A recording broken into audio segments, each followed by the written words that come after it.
Merhaba arkadaşlar, Ören Hanım YouTube kanalıma hoş geldiniz. Bugün size Instagram'dan bir takipçimin ısrarla istediği damat lif modeli anlatacağım. Fiyoklu damat lif modeli arkadaşlar. Bu gördüğünüz modellerden değil, çok farklı, güzel. Böyle ben ilk defa gördüm. Kendisi de telefon ekranının resmini çekip bana atmıştı. Çok beğendim. Sizinle de paylaşmak istedim. Hem biliyorsunuz zaten gelin damat lifleri en çok sipariş alan, çeyizi en çok kullanılan liflerden bir tanesi. Bu da onlardan biri olacak diye düşünüyorum. Modelimiz siyah ve beyazdan yapılıyor ama ben siyah kamerada görünmez diye gri ve beyaz kullanarak yapacağım.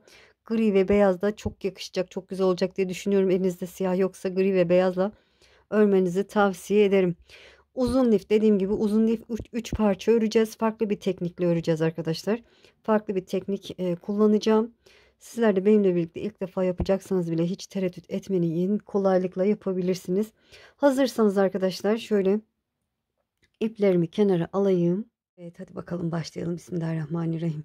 İlk önce 6 tane zincir çekiyorum. 1, 2, 3, 4, 5, 6 zincir çektim. İlk yaptığım zincire bu şekilde başına dolamadan batıyorum. Bir zincir ilmeğimi genişlettim. Tığıma 3 defa sardığım fıstıklar yapacağım. Yuvaya hemen bir tane fıstık yapıyorum. Kapatıyorum. Arada 2 zincir çekiyorum. Tığıma doladım. Aynı yuvaya bir fıstık daha yapıyorum. Dediğim gibi tığıma 3 defa sardığım fıstık yapıyorum. Kapatıyorum. 2 zincir. Aynı yuvaya 3. fıstığımı yapıyorum. Ve kapatıyorum. 2 zincir. Evet, bu şekilde fıstıklar yapacağız arkadaşlar. Toplamda 6 tane olana kadar örelim. Evet, fıstıklarımı 6'ya tamamladım. En son 2 zincir çektim. İlk yaptığım fıstığın tepesine batıyorum. İlmeği aldım, ilmeği içinden geçirdim. Buradaki zincir yuvasına bir tane sık iğne yapıyorum. Yani buraya geçiş yapmış oldum. Bir zincir ilmeğimi genişlettim. Şöyle göstereyim arkadaşlar. Ben bir parçasını hazırladım. Sadece şu gri olan kısmı öreceğiz. Beraber de örebiliriz ama böyle daha kolay oldu arkadaşlar. Bu şekilde örmek. Sadece gri kısmı git gel yapacağız.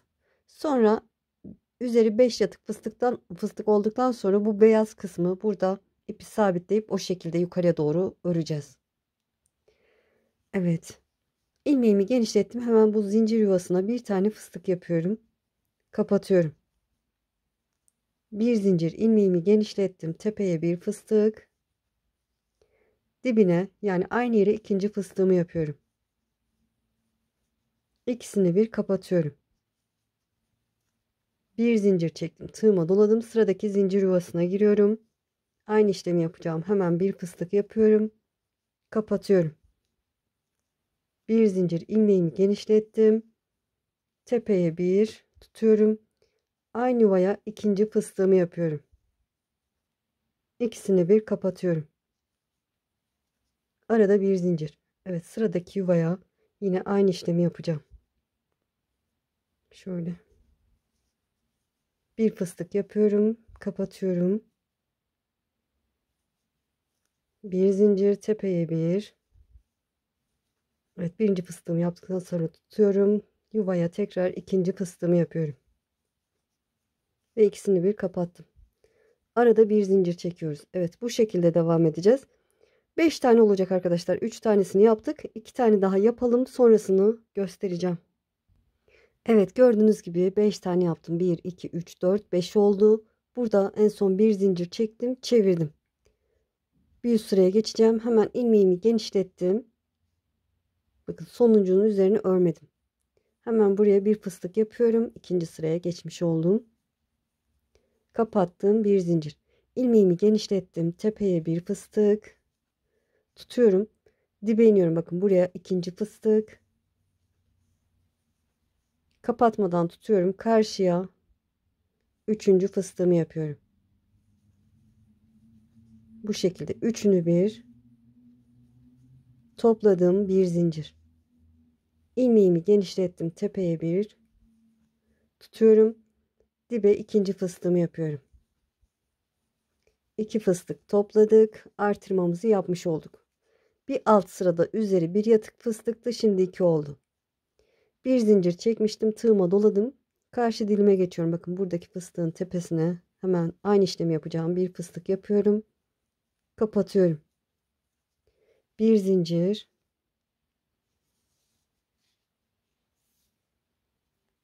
İlmeğimi genişlettim. Tepeye bir. Dibe ikinci fıstığımı yapıyorum. Karşıya üçüncü fıstığımı yapıyorum. Üçünü bir. Topladım, bir zincir. Artırma yapacağım. İlmeğimi genişlettim. Tepeye bir fıstık. Dibe ikinci fıstığımı yapıyorum. İkisini bir kapattım. Bir zincir. Evet, iki tanesini yaptık arkadaşlar. Bu ikisini yaptığımız gibi bu üç parçayı da üzerine örelim. Sonrasını göstereceğim. Evet, gördüğünüz gibi sırayı tamamladım. Şimdi burada çeviriyorum arkadaşlar. Devam edemeyeceğiz çünkü burası yok. Şöyle çeviriyorum. Git gel mantığıyla yapıyoruz. Yuvarlak şekilde örmüyoruz. Hemen bir fıstık yaptım. Kapattım. Bir zincir ilmeğimi genişlettim. Karşımda bakın iki yatık fıstık var. Demek ki iki tane üçlü fıstık yapacağım. Tepeye bir. İpimde dolaşmasa. Dibine iki. Karşıya üçüncü fıstığımı yapıyorum. Üçünü bir. Topladım, bir zincir. İlmeğimi genişlettim. Tepeye bir. Dibe iki.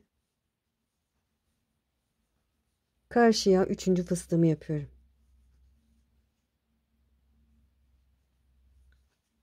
Üçünü bir topluyorum. Bir zincir. Evet, üzeri iki yatık fıstık oldu. Şimdi artırma yapacağım. Tepeye bir tutuyorum. Dibe ikinci fıstığımı yapıyorum. İkisini bir kapattım. Bir zincir tığıma doladım. Karşı dilime geçiyorum. Hemen bir fıstık yapıyorum. Kapattım. Bir zincir. Evet, gördüğünüz gibi bir alt sırada iki yatık fıstık vardı. Şimdi 3 oldu üzeri. İlmeğimi genişlettim. Tepeye bir. Burayı da göstereceğim. Dibine 2. Karşıya üçüncü fıstığımı yapıyorum. Üçünü bir topladım. Bir zincir. İlmeğimi genişlettim. Tepeye bir. Dibe 2. Karşıya üçüncü fıstığımı yapıyorum. Üçünü bir topladım, bir zincir. İlmeğimi genişlettim, artırmamı yapıyorum. Tepeye bir. Dibe ikinci fıstık. İkisini bir kapattım. Bir zincir. Evet, bu sıramızda bu şekilde ilerliyor, sıranın sonuna, yani buraya kadar gelelim.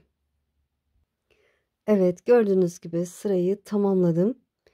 Yuvarlak yaptığımızdaki mantık gibi arkadaşlar, ne yapıyoruz? Bir süre geçti. Bir fıstık yapıyoruz. Karşımızda kaç tane yatık fıstık varsa o kadar üçlü fıstık yapıyoruz. Çıkışta da, yani dilimin sonunda da artırma yapıyoruz. Yani mantık aynı. En son bir zincir çektim, çevirdim. İlmeğimi genişlettim. Hemen buraya bir fıstık yapıyorum. Kapatıyorum. Bir zincir. Karşımda 3 yatık fıstık var. 3 tane üçlü fıstık yapıyorum. Tepeye, dibine ve karşıya. Üçünü bir topladım, bir zincir. Birinci üçlü fıstığımı yaptım. Şimdi ikinciyi yapıyorum. Tepeye, dibine ve karşıya. Üçünü bir topladım. İkinci üçlü fıstığımı yaptım. Şimdi üçüncüyü yapıyorum. Tepeye. Eminim çoğunuz da biliyorsunuz. İlk defa yapacak olanlar için detaylı gösteriyorum. Evet, tepeye, dibine, karşıya batıyorum. Üçünü bir topladım. Evet, üçüncü üçlü fıstığımı yaptım. Bir zincir. Şimdi artırmamı yapıyorum. Tepeye bir tutuyorum. Dibe ikinci fıstığımı yapıyorum. İkisini bir kapattım. Bir zincir. Üzeri gördüğünüz gibi 4 yatık fıstık oldu. Karşı dilime geçiyorum. Bir fıstık yapıyorum. Ve kapatıyorum. Bir zincir. Evet, burada yaptığımız işlemin aynısını diğer 4 dilime de yapıyoruz arkadaşlar. Sırayı tamamlayalım. Sonra bir üst sıraya geçelim. Üzeri 5 yatık fıstık olacak. Buradaki gibi üzeri 5 yatık fıstık olana kadar örelim. Sonrasını göstereceğim. Evet, gördüğünüz gibi üzerindeki yatık fıstıklar 5 tane olana kadar devam ettim. En sonunda bir zincir çektim. İpimi kestim. Evet. Bitiş ipimiz burada dursun arkadaşlar. Ön yüz üst kısım burası olacak. O yüzden şimdi beyaz ipimi aldım. Bir zincir çekiyorum. Buradaki bakın bir tane dilimi örmemiştik. Buradaki zincir yuvasına ilk 6 tane fıstık yaptık. Buradaki zincir yuvasına sabitliyorum. Başına dolamadan batıyorum. İlmeğimi genişlettim. Hemen buraya bir fıstık yapıyorum. Yine tığıma 3 defa sardığım fıstık yapıyorum. Kapatıyorum. İlmeğimi genişlettim. Bakın yan taraf 1 ve 2. fıstık arasındaki yuvaya buraya batıyorum. İlmeğimi buradan geçirdim. Sonra bu fıstığın tepesine batıyorum. İlmeği aldım. Yine ilmeğin içinden geçirdim. Bir zincirle sıkılıyorum. İlmeğimi genişlettim. Bu beyaz fıstığın tepesine bir tane fıstık yapıyorum. Kapatmadan tutuyorum. Tekrar yuvaya iniyorum arkadaşlar. Yuvaya, ilk fıstığı yaptığım yuvaya ikinci fıstığımı yapıyorum. İkisini bir kapattım. Zincir çekmiyorum. Karşıya bakın. Karşıda denk gelen yuva 1 ve 2. fıstık arasına batıyorum.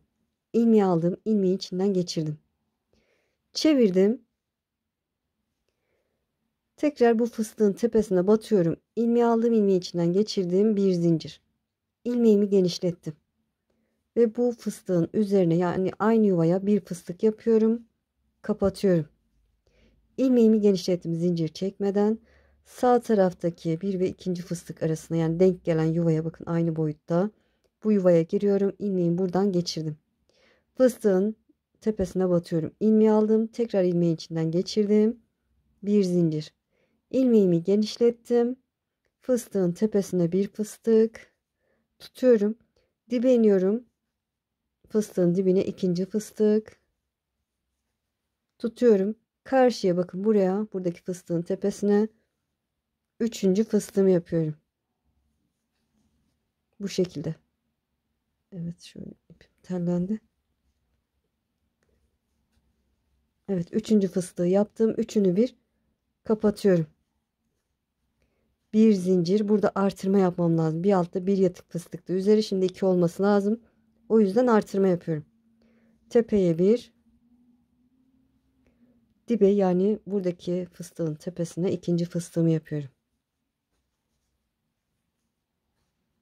İkisini bir kapattım.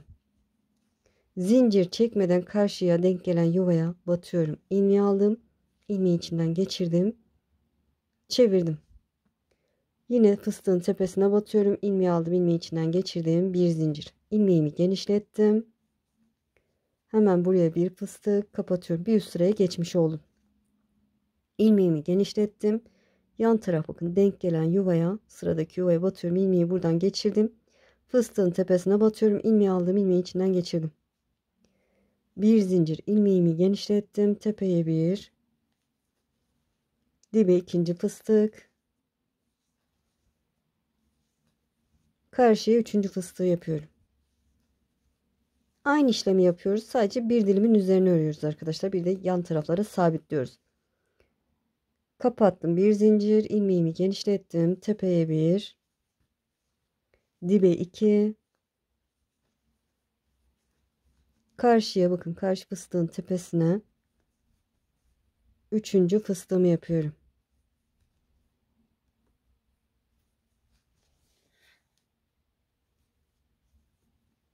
Üçünü bir topladım. Bir zincir.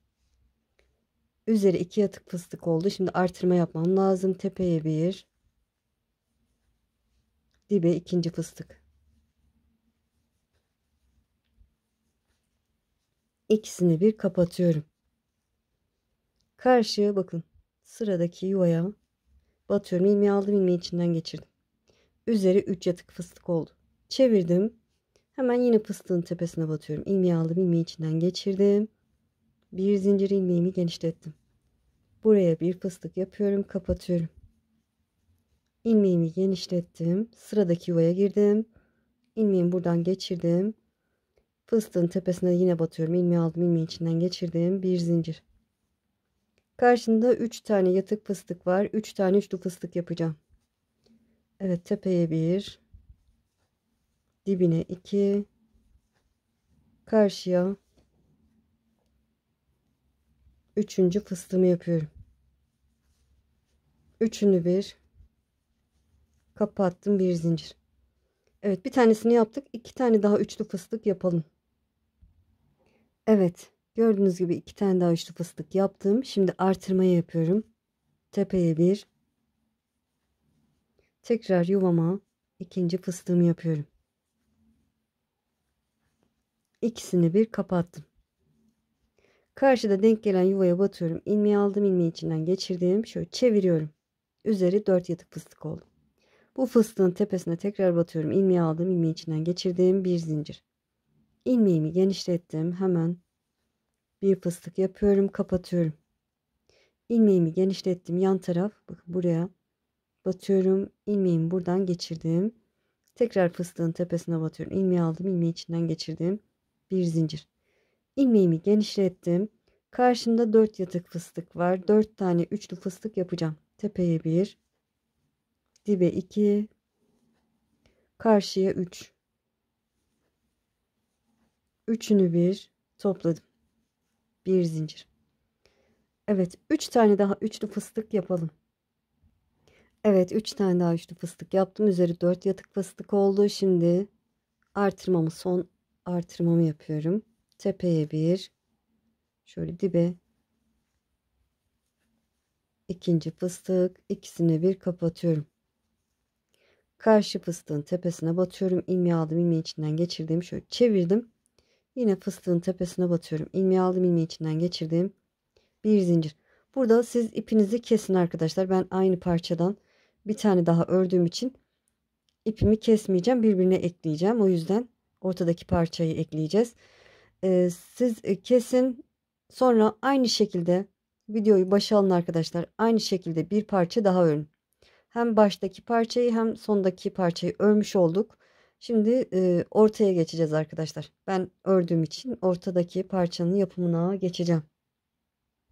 Evet, ortadaki parçanın yapımını göstereceğim arkadaşlar. Onu nasıl yapacağız? Şöyle gri, aynı şekilde başlayacağız. Aynı şekilde başlayacağız. İki parçayı buradan öreceğiz. Böyle buradaki iki parçayı da öreceğiz. Burası yine beyaz olacak. Buradaki parça da beyaz olacak. Yani karşılıklı iki taraf boş kalacak. İlk önce bu ikisini, sonra bu ikisini öreceğiz. Sonra da beyaz kısımları dolduracağız. Evet, yine aynı şekilde başlıyorum. 6 tane zincir çekiyorum. 2, 3, 4, 5, 6. İlk yaptığım zincire bu şekilde başına dolamadan batıyorum. Bir zincir, ilmeğimi genişlettim. 6 tane fıstık yapalım arkadaşlar. Tığımıza yine 3 defa sardığımız fıstık yapıyoruz. Arada 2 zincir, aynı yuvaya. Toplamda 6 tane fıstık olsun. Evet, gördüğünüz gibi 6 tane fıstığımı yaptım. En son 2 zincir çektim. İlk yaptığım fıstığın tepesine batıyorum. İlmeği aldım, ilmeği içinden geçirdim. Buradaki zincir yuvasına geçiyorum. Bir tane sık iğne yapıyorum. Bir zincir, ilmeğimi genişlettim. Hemen buraya bir fıstık yapıyorum. Ve kapatıyorum. Bir zincir, ilmeğimi genişlettim. Tepesine bir fıstık tutuyorum. Dibe iniyorum. İkinci fıstığı yapıyorum. İkisini bir kapatıyorum. Bir zincir. Tığıma doladım. Sıradaki yuvaya geçiyorum. Bir fıstık yapıyorum. Ve kapattım. Bir zincir, ilmeğimi genişlettim. Tepeye bir tutuyorum. Tekrar yuvama ikinci fıstığı yapıyorum. İkisini bir kapattım. Bir zincir. Dediğim gibi sadece bu iki dilimin üzerine öreceğiz arkadaşlar. İkisini bitirdik. Şöyle çeviriyorum. Bakın çevirdim. Hemen ilmeğimi genişlettim. Bu fıstığın tepesine bir fıstık yapıyorum. Kapatıyorum. Bir zincir, ilmeğimi genişlettim. Tepeye bir. dibe 2,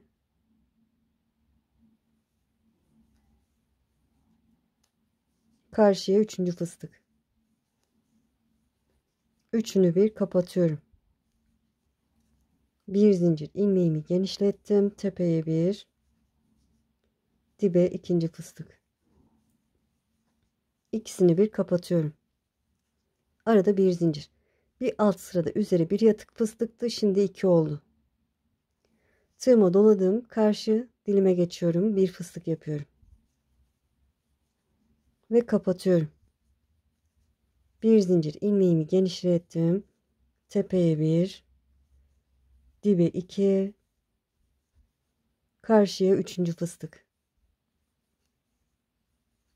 Üçünü bir topladım. Bir zincir. Şimdi ilmeğimi genişlettim. Artırmamı yapıyorum. Tepeye bir, dibe ikinci fıstık. İkisini bir kapattım. Bir zincir. Evet, gördüğünüz gibi ikisinde üzeri 2 yatık fıstık oldu. Şöyle çeviriyorum. İlmeğimi genişlettim. Hemen buraya bir fıstık yapıyorum. Kapatıyorum. Aynı teknik arkadaşlar. Aynı işlemi yapacağız. Tepeye bir, dibe 2. Karşımda 2 yatık fıstık var. 2 tane üçlü fıstık yapacağım. Karşıya üçüncü fıstık. Hızlı yapıyorum, eminim anladınız, o yüzden. Üçünü bir topladım. Bir zincir. İlmeğimi genişlettim. Hemen buraya bir fıstık. Dibe iniyorum. İkinci fıstık. Karşıya üçüncü fıstık. Üçünü bir topladım. Bir zincir. Artırmamı yapıyorum. Tepeye bir, dibe ikinci fıstık. İkisini bir kapattım. Bir zincir. Üzeri 3 yatık fıstık oldu. Karşı dilime geçiyorum. Bir fıstık yapıyorum. Ve kapatıyorum. Evet, bunu da göstereyim. Şöyle hızlıca. 2 tane üçlü fıstık yapacağım. Şöyle durdurmaya da eriniyorum. Bazen kamerayı kendimi tutamıyorum. Üçünü bir topladım. Bir zincir. Yine üçlü fıstık yapacağım. Tepeye, dibine ve karşıya. Üçünü bir topladım. Bir zincir. Şimdi artırmamı yapıyorum. Tepeye bir, dibine ikinci fıstık. İkisini bir kapattım. Bir zincir. Evet, ikisinin üzerinde 3 yatık fıstık oldu. Çeviriyorum. İlmeğimi genişlettim. Hemen buraya bir fıstık. Artık anlarsınız arkadaşlar. Bir zincir. Evet. Karşımda 3 yatık fıstık var. 3 tane üçlü fıstık yapacağım. Sonra artırmamı yapacağım. 4 olacak. Diğerini de aynı şekilde öreceğim. Ve sırayı tamamlamış olacağım. Üzeri yine bunları yaptığımız gibi arkadaşlar. Sadece bu iki parçanın üzerine öreceğiz. Üzerindeki yatık fıstıklar 5 tane olana kadar örelim. Evet, gördüğünüz gibi tamamladım. Üzerindeki yatık fıstıklar 5 tane olana kadar ördüm. En son bir zincir çektim. İpimi kesiyorum. Evet, iki dilimi ördük. Şimdi bu şekilde çeviriyorum arkadaşlar. Evet, kestiğiniz ip burada dursun. Çünkü aynı yerden başlayacağız. Aynı yer dediğim üst kısımdan başlayacağız. Şöyle burada bir yuva atlıyorum, bakın. Bu yuvayı bırakıyorum. Burayı beyaz yapacağız. O yüzden burayı atladım. Sıradaki yuvaya giriyorum. Ve sabitliyorum. Bir zincir ilmeğimi genişlettim. Hemen bir fıstık yapıyorum. Ve kapatıyorum. Bir zincir. Aynı işlemi yapacağız. Tepeye bir. Tutuyorum. Dibe ikinci fıstığımı yapıyorum. İkisini bir kapattım. Bir zincir tığıma doladım. Sıradaki zincir yuvasına giriyorum. Bir fıstık yapıyorum. Kapatıyorum. Bir zincir. İlmeğimi genişlettim. Tepeye bir. Tutuyorum, tekrar yuvaya ikinci fıstığımı yapıyorum. İkisini bir kapattım. Bir zincir. Evet, şöyle gördüğünüz gibi bakın. Burada bir yuva bıraktık. Burada da bir yuva bıraktık. 2 tane yuvanın üzerine ördük. Şimdi çeviriyorum. Evet, çevirdim. ilmeğimi genişlettim. Hemen bir fıstık yapıyorum, kapatıyorum. Bir zincir, ilmeğimi genişlettim, tepeye bir, dibe 2, karşıya üçüncü fıstık. Üçünü bir topladım. Bir zincir. İlmeğimi genişlettim, tepeye bir, artırma yapıyorum. Dibe ikinci fıstık. İkisini bir kapatıyorum. Üzeri 2 yatık fıstık oldu. Tığıma doladım. Sıradaki dilime geçiyorum. Bir fıstık. Kapatıyorum. Bir zincir, bir tane üçlü fıstık yapıyorum. Tepeye bir, dibe 2, karşıya üçüncü fıstığımı yapıyorum. Üçünü bir topluyorum. Bir zincir, hızlı gösterdim eminim anladığınız için. İlmeğimi genişlettim. Tepeye bir artırmamı yapıyorum. Dibe ikinci fıstık. İkisini bir kapatıyorum. Bir zincir. Evet, iki dilimin üzerine ördük, çeviriyoruz. Artık bilirsiniz arkadaşlar. Eminim çoğunuz anladınız bile. Ben dediğim gibi ilk defa yapacak olanlar için detaylı gösteriyorum. Evet, bu şekilde git gel yapacağız. Üzerindeki yatık fıstıklar burada olduğu gibi aynı işlemi yapacağız. 5 tane olana kadar örelim, sonrasını göstereyim. Evet, gördüğünüz gibi bu tarafı da tamamladım. Şöyle üzerindeki yatık fıstıklar 5 tane olana kadar ördüm. Şimdi beyaz ipimle burayı dolduracağım arkadaşlar. Son sırada da diğer parçayı, yani birini buna ekleyeceğim, diğerini de buraya ekleyeceğim. Yani buradaki siz koparmayın demiştim arkadaşlar. O ipi kopartabilirsiniz, beyaz ipi. Evet, böyle daha güzel olur diye düşünüyorum, o yüzden. Bir zincir çektim. Beyaz ipimle buradaki yuvaya sabitliyorum. Bir zincir, ilmeğimi genişlettim. Hemen bir fıstık yapıyorum, kapatıyorum. Dediğim gibi bunu nasıl doldurduysam aynı şekilde dolduracağım. Son sırada da karşıya ekleyeceğim. Evet, bir fıstıktan sonra ilmeğimi genişlettim. Yan tarafa batıyorum. İlmeğimi buradan geçirdim ve fıstığın tepesine batıyorum. İlmeği aldım, ilmeği içinden geçirdim. Bir zincir. İlmeğimi genişlettim. Tepeye bir tutuyorum. Tekrar yuvama ikinci fıstığımı yapıyorum ve kapatıyorum. Karşı denk gelen yuvaya bakın, buraya bir ve ikinci fıstık arasına batıyorum. İlmeği aldım. İlmeği içinden geçirdim. Çevirdim. Hemen bu fıstığın tepesine batıyorum.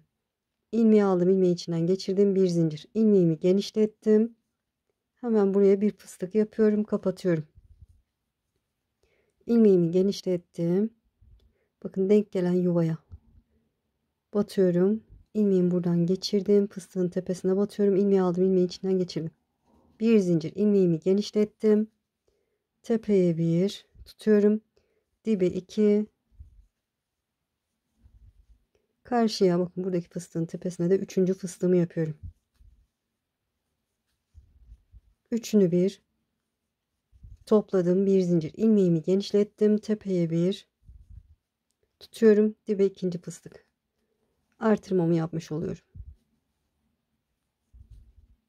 İkisini bir kapattım. Denk gelen yuvaya bakın, burada bir ve ikinci fıstık arasına batıyorum. İlmeği aldım, ilmeği içinden geçirdim. Çeviriyorum.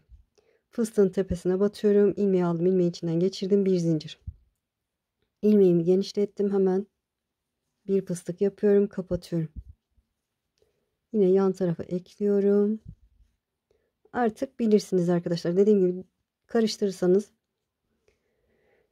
geriye alın. Buradaki doldurduğumuz gibi doldurun arkadaşlar. Şöyle üzeri 4 yatık fıstık olana kadar dolduralım.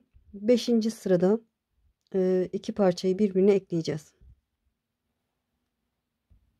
Evet, gördüğünüz gibi 4 yatık fıstık olana kadar doldurduğumu şimdi çeviriyorum. Hemen buraya bir fıstık yapıyorum. Kapatıyorum. İlmeğimi genişlettim. Şu yan tarafa bakın, batıyorum. İlmeğin içinden geçirdim. Batıyorum. İlmeği aldım. İlmeği içinden geçirdim. Burada ilmeğimi genişlettim. Diğer parçamı alıyorum bakın. Bu parçayı aldım. Şöyle buradaki köşede bakın. Buradaki köşeye batıyorum. İlmeğimi Buradan geçiriyorum. Ve tekrar batıyorum. İlmeği aldım. İlmeği içinden geçirdim. Bir zincir. İlmeğimi genişlettim. Hemen buraya bir fıstık yapıyorum yuvama. Dibine ikinci fıstığımı yapıyorum. Karşıya üçüncü fıstığımı yapıyorum.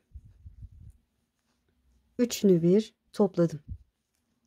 İlmeğimi genişlettim. Bakın. Sıradaki yuvaya batıyorum. İlmeği aldım.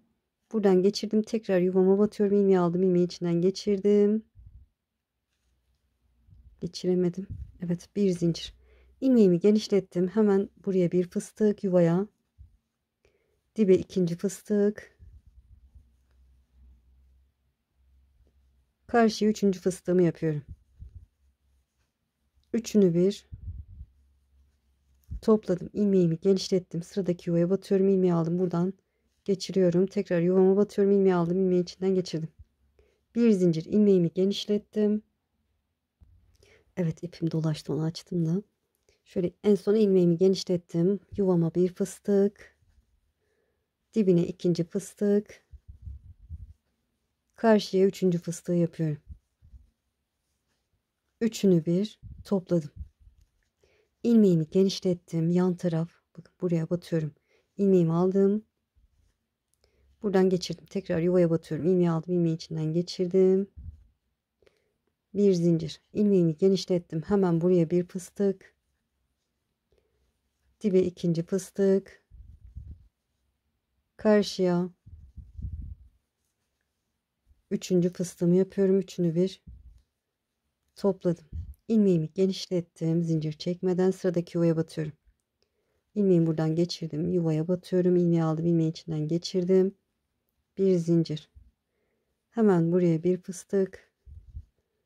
Artırma yapıyorum. Tepeye bir, dibine bir yapar gibi. İkisini bir kapattım. İlmeğimi genişlettim. Bakın buradaki son yuvaya batıyorum. İlmeğimi buradan geçirdim. Tekrar yuvama batıyorum. İlmeği aldım. İlmeği içinden geçirdim. Karşıya batıyorum. Bakın gri fıstığın tepesine batıyorum. İlmeği aldım. İlmeği içinden geçirdim. Şöyle çevirdim. Tekrar şöyle batıyorum arkadaşlar yuvama. Ve bir zincir çekip ipimi keseceğim. Evet. Burayı doldurduk. Hem de birbirine ekledik arkadaşlar. Şöyle fazlasını kesiyorum. Sonra bunu saklayacağım. Evet, şimdi aynı şekilde bu boşluğu da dolduracağız arkadaşlar. Burayı da dolduracağız.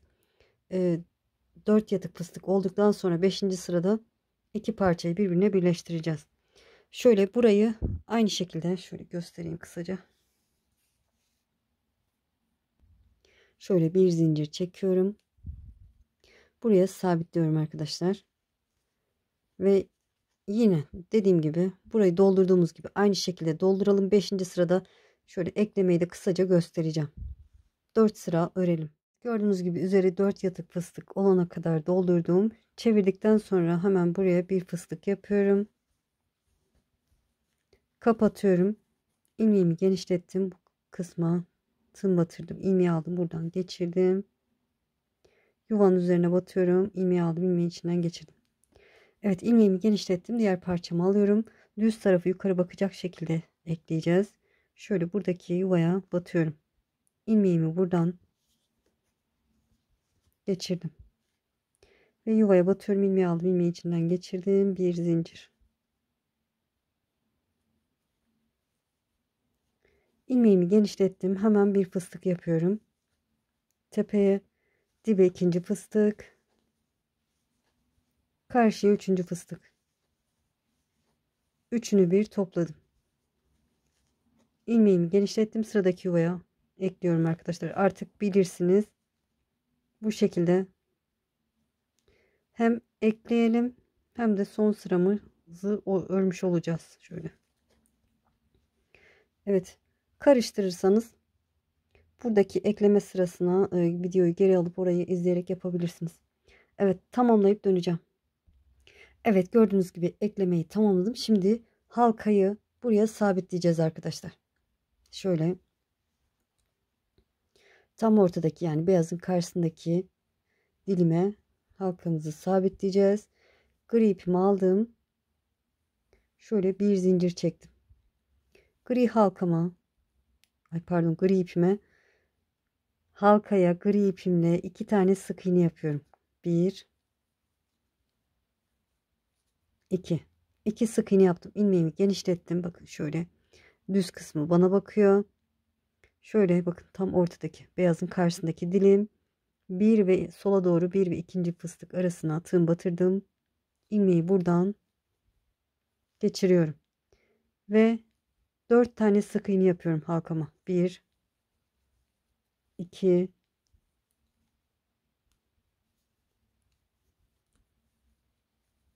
3 4 ilmeğimi genişlettim. Sıradaki yuvaya bir fıstık boyu sık iğne yaptık.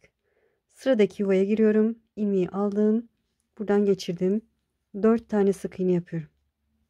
1 2 3 4 ilmeğimi genişlettim. Sıradaki yuvaya giriyorum. İlmeği buradan geçirdim. 4 sık iğne daha yapıyorum. 1 2 3 4 ilmeğimi genişlettim. Sıradaki yuvaya giriyorum. İlmeği buradan geçirdim. Sık iğne yaparak ilerliyorum. Bakın, son bir fıstık, bir fıstık. Başta bir fıstık, sonda bıraktık. 3 fıstığımızı ekledik. Yani 4 yuva ekledik. Bakın 1 2 3 4 yuva ekledik. Şimdi sık iğne yaparak halkamın üzerini tamamen kapatıyorum. Evet, tamamen kapanana kadar sık iğne örelim. Buraya kadar gelelim. Başladığımız yere kadar gelelim. Evet, sık iğne yaparak halkamın etrafını doldurdum. Şöyle sonundayım arkadaşlar. İlk yaptığım. Tabii bir tane daha yapayım buraya. İlk yaptığım sık iğnenin tepesine batıyorum. İlmeği aldım. İlmeği içinden geçirdim. Bir zincir çekip ipimi kesiyorum. Evet, bu ipler etrafına giderken saklanacak arkadaşlar. Şimdi saklamaya gerek yok. Aynı şekilde diğer tarafı da yapın arkadaşlar. Ben yaptım. Şöyle göstereyim, bakın. Aynı şekilde videoyu geri alıp yapabilirsiniz. Evet, şimdi etrafını gideceğiz arkadaşlar. Etrafını beyaz ipimle gideceğim. Şöyle beyaz ipimi aldım. Bir zincir çekiyorum. Şuradan başlayalım, bakın buraya. Buraya sabitliyorum. Sık iğne yaparak ilmeğimi genişlettim. Hemen bir fıstık yapıyorum. Tığıma 4 defa sardım. Fıstık yapıyorum. Kapatıyorum. Buradaki yuvaya batıyorum. Sık iğne yapıyorum. İlmeğimi genişlettim. Bir zincir çekelim öncesinde. Hemen buraya bir fıstık yapıyorum. Kapatıyorum. Şöyle halkanın bak 1 2 3 dördüncü sık iğnesine sık iğne yapıyorum. Bir zincir ilmeğimi genişlettim. Şöyle bu sık iğne değil de şuraya batarak, bakın buradaki boşluğa batarak fıstık yapacağım. 4 sarıyorum. Kapatıyorum. 1 2 3 dördüncü sık iğneye batıyorum. Sık iğne yapıyorum. Bir zincir ilmeğimi genişlettim. Buradaki boşluğa batarak fıstık yapıyorum. Kapatıyorum. Evet, üçüncüye de batabilirsiniz. Nasıl denk geliyorsa arkadaşlar. Bakın 1 2 3 dördüncüye sık iğne yapıyorum. Bir zincir ilmeğimi genişlettim. Buradaki boşluğa batarak fıstık yapıyorum. Ve kapatıyorum. 1 2 3 dördüncüye sık iğne yapıyorum. Evet, bu şekilde etrafını yapalım. Şuraya kadar gelelim. Şuranın yapımını da göstereceğim. Evet, gördüğünüz gibi halkanın etrafını yaptım. Sonuna geldim. Şöyle son fıstığımı yaptım.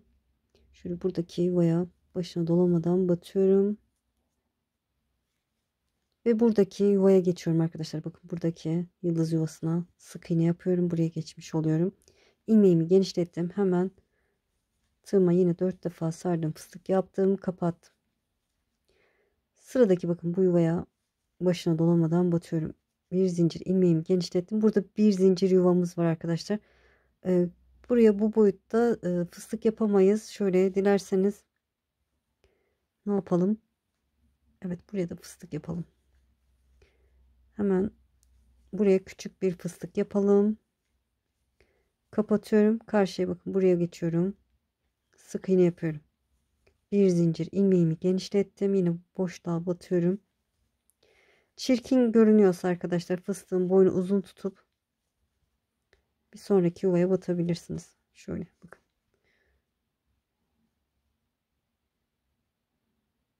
Evet, bakarsınız arkadaşlar, çirkin görüntü varsa fıstığın boynu uzun tutun. Buradan şuraya batın. O zaman da çok uzun olur. Siz bilirsiniz arkadaşlar. Böyle bu şekilde yapacağız.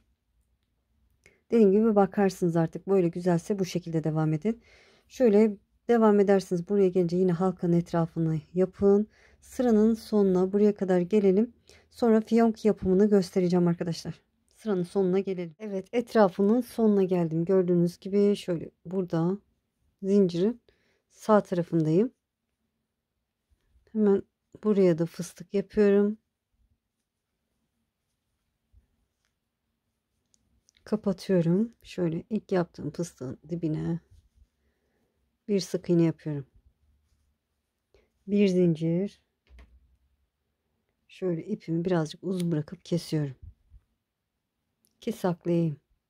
Şöyle alta doğru fazlasını alıyorum.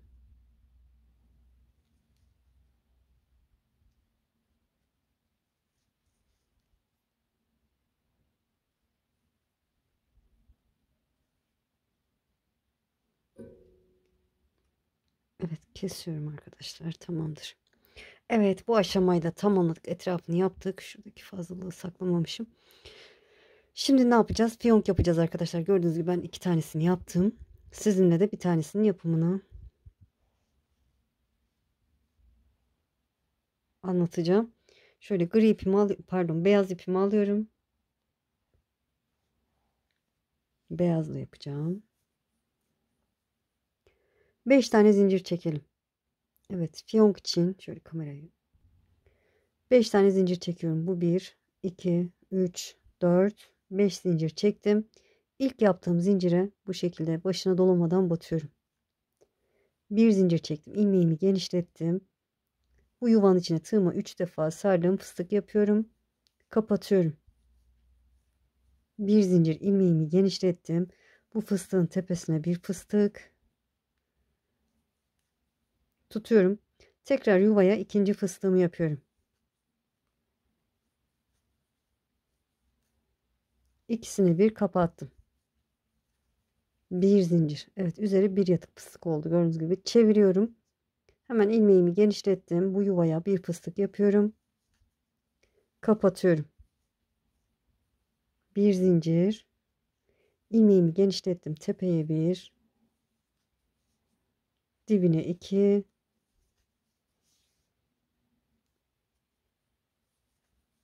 Karşıya üçüncü fıstığı yapıyorum. Üçünü bir topladım. Bir zincir. İlmeğimi genişlettim. Tepeye bir. Tutuyorum. Dibe ikinci fıstığımı yapıyorum. Yani artırma yapmış oluyorum. İkisini bir kapattım. Bir zincir. Evet. Üzeri iki yatık fıstık oldu. Yeterli arkadaşlar boyutu. Şimdi şöyle irice bir iki zincir daha çektim. Şuradaki yuvaya batıyorum. İlmeği aldım. İlmeği içinden geçirdim. İrice bir iki üç zincir çektim. Buradaki ilk başladığımız yuvaya geldim. Sık iğne yapıyorum. Bir zincir, ilmeğimi genişlettim. Burada yaptığımız işlemin aynısı olacak. Hemen bir fıstık yapıyorum. Kapatıyorum. Bir zincir, ilmeğimi genişlettim. Tepeye bir. Tekrar yuvama ikinci fıstığımı yapıyorum. İkisini bir kapattım. Bir zincir çevirdim.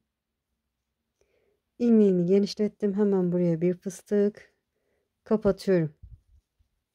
İkinci sıraya gidiyorum. Tepeye bir tane üçlü fıstık yapacağız. Dibine iki,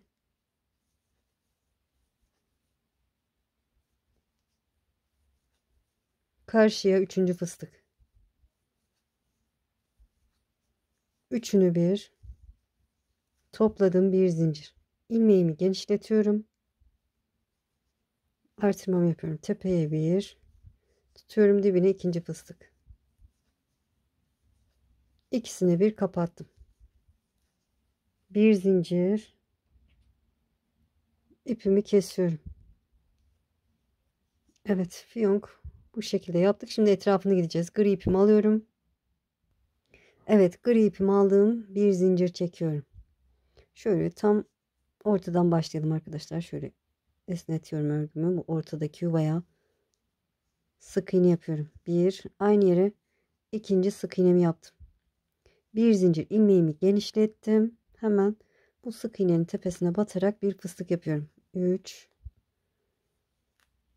Evet, tığıma 3 sardım, kapatıyorum. Çok geniş olmasın. Sıradaki yuvaya bakın, buraya iki fıstık arasına başına dolamadan batıyorum. Bir zincir ilmeğimi genişlettim, yine buradaki boşluğa batarak fıstık yapıyorum. 3 sarıyorum, kapatıyorum. Buradaki yuvaya başına dolamadan batıyorum. Bir zincir ilmeğimi genişlettim. Boşluğa batarak fıstık yapıyorum. Kapattım. Sıradaki yuvaya batıyorum. Sık iğne yapıyorum. Bir zincir ilmeğimi genişlettim. Fıstık yapıyorum. Evet, bu şekilde etrafını yapacağız. Şöyle biraz ilerleyeyim. Ondan sonra iç kısmı göstereceğim. Bir fıstık kapatıyorum. Şuraya batıyorum. Sık iğne yapıyorum. Bir zincir ilmeğimi genişlettim. Fıstık yapıyorum yine. Kapattım. Evet, buradaki ayrıma buraya da iki sık iğne yapacağım. Bir, iki. Bir zincir, yine fıstık yapıyorum. Tepesine kapattım. Yoluma devam ediyorum. Sıradaki yuvaya başına dolamadan batıyorum. Evet, buranın etrafını yaptığımız gibi buranın etrafını da yapalım. Buraya kadar gelelim. Evet, bakın sıranın sonuna geldim. Şöyle ilk başladığım sık iğnenin tepesine batıyorum. İlmeği aldım. İlmeği içinden geçirdim. İlmeğimi genişlettim. İpimi biraz uzun bırakıp kesiyorum arkadaşlar. Şöyle bıraktım, kestim ben. İğneme de ipimi geçirdim. Şöyle bu ilmeği şöyle şuradan geçirelim arkadaşlar. Şöyle tam ortadan geçecek şekilde, bu şekilde geçirdim. Şöyle sarıyorum arkadaşlar. Gri ipimi bu şekilde sarıyorum.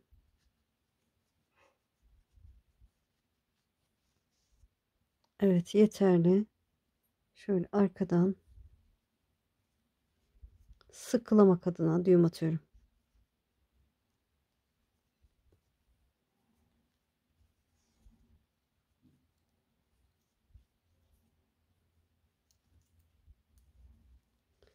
Evet, tamamdır. Bu işlem de tamam. Şimdi dikimini yapacağız arkadaşlar. Bu şekilde 3 tane fiyonk yaparsınız. Şöyle tam ortaya denk gelecek şekilde bakın. Şöyle yerleştiriyorum. Şöyle gri kısımlardan dikeceğim. Şöyle aradan ipimi yürütüyorum. Karşıya geçiyorum. Burada da gri kısımdan yukarıya çıkıyorum. Şöyle aradan yürütüyorum.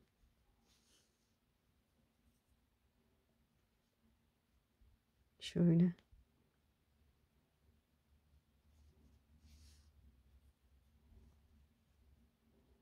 Buradan aradan yürüterek arkadan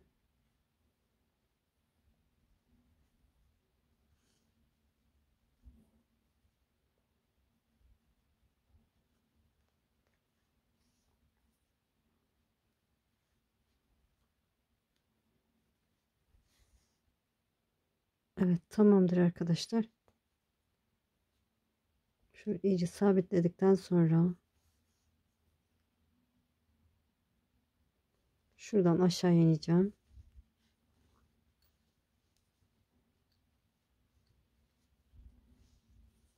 Arkadan düğüm atacağım.